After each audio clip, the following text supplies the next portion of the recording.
যদি এই ধরনের সাপে কামড়ে দেয় বাঁচার জন্য কিছু জিনিস শিখে রাখতে হয়। তবে ভগবান করে নাই হোক, যদি এরকম ভাবে সাপে কামড়ে দেয় আমরা কি করি বা তোমরা কি করো, সঙ্গে সঙ্গে রোজাগুনির বাড়ি ছোট, রোজাগুনির বাড়ি যাওয়াটা কিন্তু ভুল।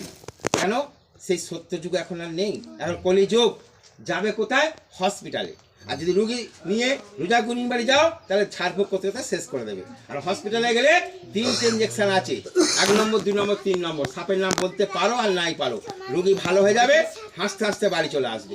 কিন্তু বাবা চুপ করো, যদি বাই চান্স যদি ভগবান করে না হয়, যদি এই ধরনের সাপ হয়, এত বড় সাপ হয়, তাহলে মানুষকে যদি কামড়ায় কি হয় জানো?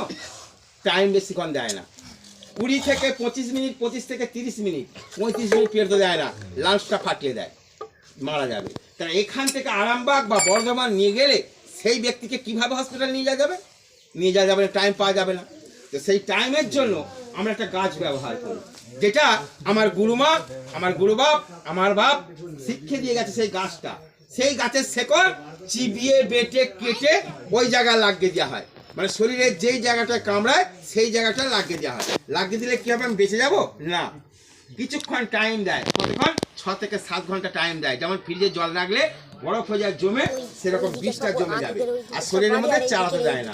ওই 7 ঘন্টার মধ্যে চিকিৎসাটা তোমরা যেখানে ইচ্ছা